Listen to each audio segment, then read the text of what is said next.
Untuk apa kita bangun gedung-gedung, pelabuhan, bandara?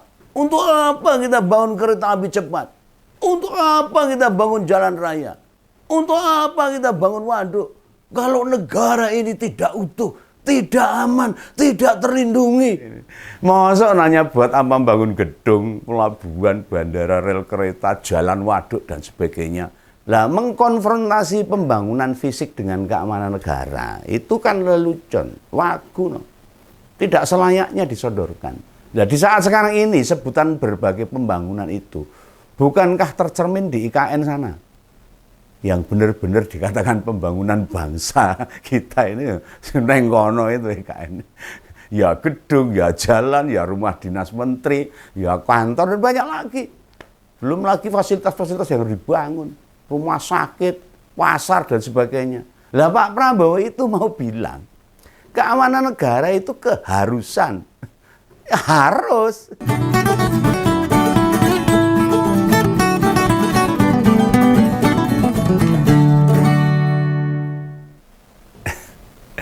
Ini Pak Prabowo ini semakin berani nih. Saya suka ini. Nah, ini calon presiden terpilih ini, Pak Prabowo Subianto, kayaknya nggak suka. Wes sedih, ogah, anyel gitu. Kalau presiden yang sekarang ini, Pak Jokowi ini masih terus dipuji-puji banyak orang. Nah, sekarang maunya dia, sudah waktunya ini Pak Prabowo yang dikenal, yang terus diingat dan didengarkan omongannya Pak Prabowo. Loh, kenapa Om Begawan bilang begitu? Soalnya ada pernyataan cukup keras yang disampaikan waktu ngasih pembekalan kepada calon perwira remaja di Jakarta. Pak Prabowo bilang gini tuh. Untuk apa kita bangun gedung-gedung, pelabuhan, bandara? Untuk apa kita bangun kereta api cepat? Untuk apa kita bangun jalan raya? Untuk apa kita bangun waduk?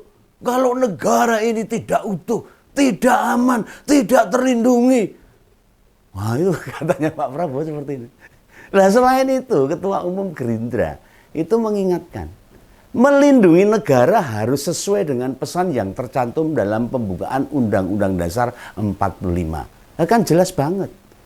Kalau kita buka Undang-Undang Dasar 45, urutan tujuan itu melindungi segenap tumpah darah Indonesia.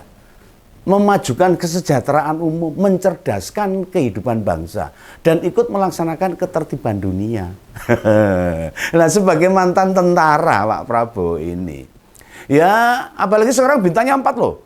Oh, ini bintang 4 jenderal penuh. Tentu hafal pasal atau kewajiban warga pada negara. Tak perlu diragukan. Tapi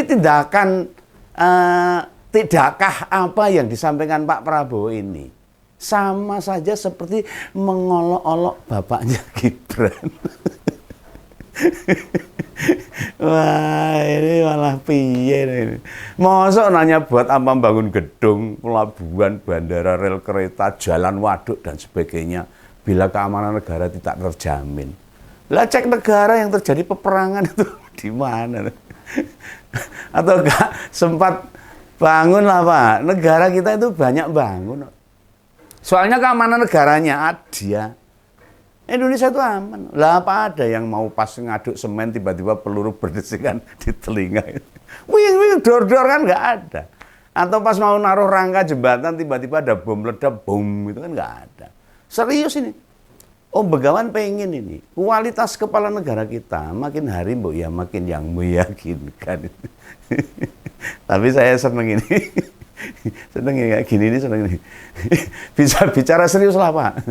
Tertuju pada pokok masalah. Gitu. Banyak membuka ruang dialog lah. Pak Prabowo itu harusnya banyak membuat ruang dialog. Mumpung belum dilantik. Masih beberapa bulan. Nah, ini kan kesempatan bagi Pak Prabowo menunjukkan kapasitas dirinya. Bukan malah angslop. Jarang terdengar kabarnya, jarang ketemu dengan audiens itu, rakyat untuk berdiskusi lah. Lah, mengkonfrontasi pembangunan fisik dengan keamanan negara itu kan lelucon, wagu, no. Tidak selayaknya disodorkan. Nah, di saat sekarang ini sebutan berbagai pembangunan itu bukankah tercermin di IKN sana? yang benar-benar dikatakan pembangunan bangsa kita ini neng kono itu IKN. Ya gedung, ya jalan, ya rumah dinas menteri, ya kantor dan banyak lagi. Belum lagi fasilitas-fasilitas yang harus dibangun, rumah sakit, pasar dan sebagainya. Lah Pak Prabowo itu mau bilang keamanan negara itu keharusan. Harus. Nah, jangan orientasi bangun-bangun tapi lupa menjaga keamanan itu kata Pak Prabowo. Ini jujur Om Begawan ini sendiri rada ngeluh. Kalau tahu yang disampaikan Pak Prabowo, mantan Menteri Pertahanan loh. Nah, dia tuh mantan Menteri Pertahanan kan ngerti tuh Indonesia aman po orang kan Indonesia tahu. Modelnya masih kayak pejabat Orde Baru. Kalau saya amati itu loh.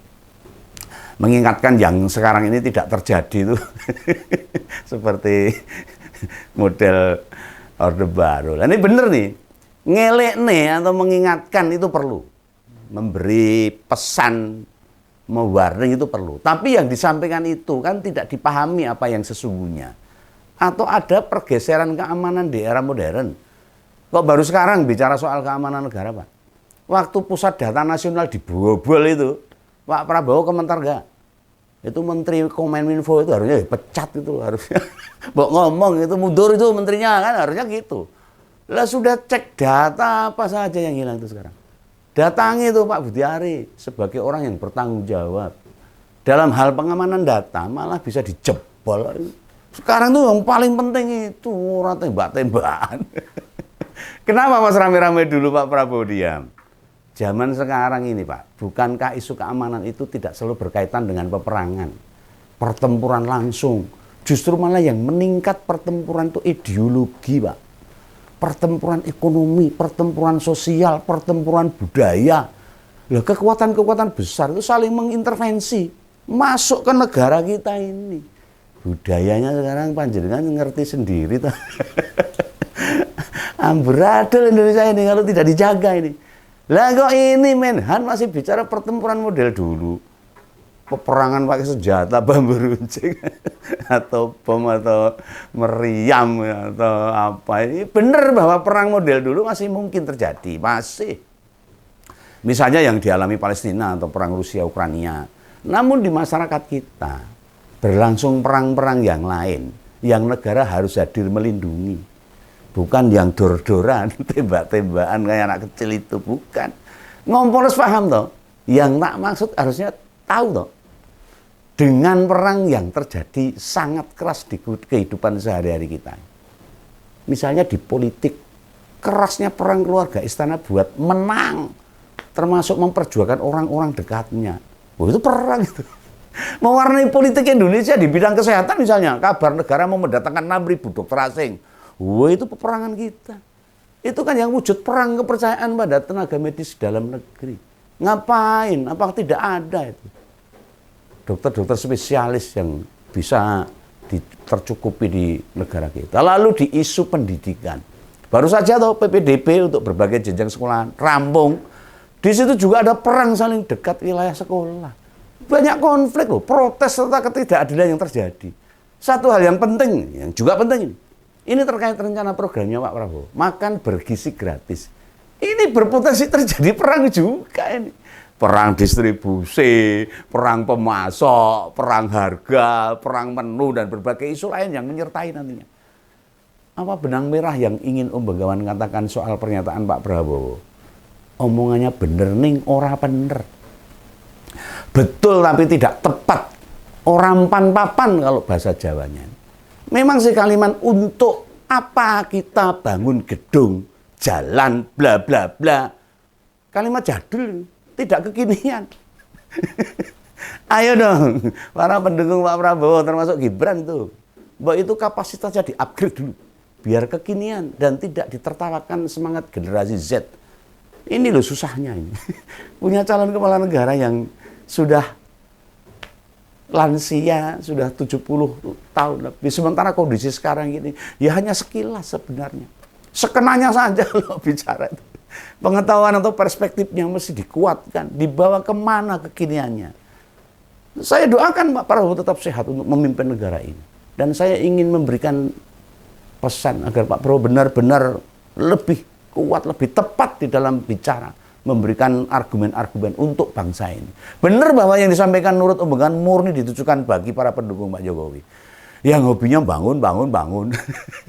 Itu mungkin Pak Prabowo ya nyindir. Itu memang pekerjaan yang gampang kok, apalagi atas nama negara. Duitnya utang-utangan bisa enak. Duitnya kurang ya, program lain alokasinya dikurangi. Duitnya masih kurang lagi ya, pajak rakyat dinaikkan. Jika duitnya tetap kurang lagi ya, hutang aja atas nama negara. Gampang itu loh, bangun. Sudah rampung. Dengan alasan demi rakyat, demi kesejahteraan, demi kemajuan, semua harus dituruti mereka. Dan banyak kasus-kasus pelanggaran hukum.